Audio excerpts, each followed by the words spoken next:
If you are constantly avoiding cleaning and tidying up, you need to stop and think. When you're experiencing narcissistic abuse, it's easy to let clutter build up because your mind is already tangled in feelings of guilt, confusion, or even fear. After all, when you've spent so much time dealing with someone else's chaos, it can be hard to muster the energy to tackle your own space. Today, we'll explore why victims of narcissistic abuse often shy away from cleaning and organizing. So if you're ready to break the cycle and create a more peaceful environment for yourself, let's dive in. Are you ready for number 1? Unrealistic expectations.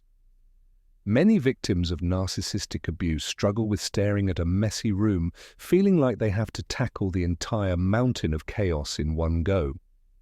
They think they need to clean everything perfectly or not at all, leaving them feeling paralyzed. As life coach Mel Robbins says, you don't need to be great to get started, but you have to get started to be great. Listen carefully. Instead of aiming for a spotless house in one sweep, try breaking it down into smaller, manageable tasks. Just start with one corner or one room at a time, and remember that progress is more important than perfection. Let's talk about number 2, lack of support. Victims of narcissistic abuse often feel like they're left in chaos with no one to help. It can make even the simplest tidying up seem like a heavy task. It's like being asked to assemble IKEA furniture without the instructions, frustrating and confusing. Dr. Anne Brown says you don't have to do it all by yourself. Reaching out is a sign of strength. Remember this, finding even one person to help or just talk to can make a huge difference. Whether it's a friend or a support group, having someone by your side can lighten the load and motivate you to take those small steps toward a tidier space. Let's move on to number 3. Misplaced priorities.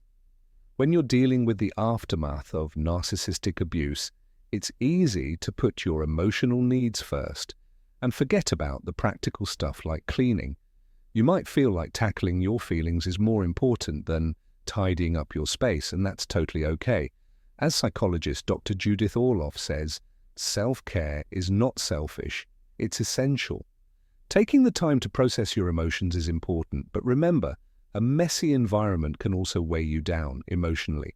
Let me teach you something. Start with small tasks when you feel up to them. Just a few minutes of cleaning can help create a more peaceful space. It makes it easier for you to focus on your emotional healing too. Now let's continue to number 4, feeling overwhelmed by belongings. When you have too much stuff around you, it can feel like your mind is just as cluttered, and that's totally normal. If you're a victim of narcissistic abuse, all those belongings can create a mental block that makes it hard to even think about cleaning. As Marie Kondo, the queen of tidying up, says, the objective of cleaning is not just to clean, but to feel happiness living within that environment. But when you're overwhelmed, that happiness is about as easy to find as a matching sock in that pile.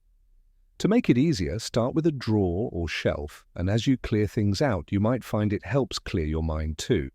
You shouldn't miss number 5. Emotional triggers. When you're a victim of narcissistic abuse, some of your belongings can act like emotional landmines, triggering memories of past trauma.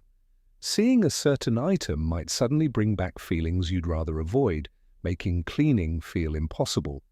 As trauma expert Dr. Bessel van der Kolk says, the body keeps the score, meaning those memories are stored in your body and can come rushing back with the wrong object. As a result, you might find yourself avoiding cleaning altogether. Consider this tip. Start by focusing on items that feel safe or neutral for you. Little by little, you can create a space that feels comfortable without being overwhelmed by the past. Are you still up for number 6?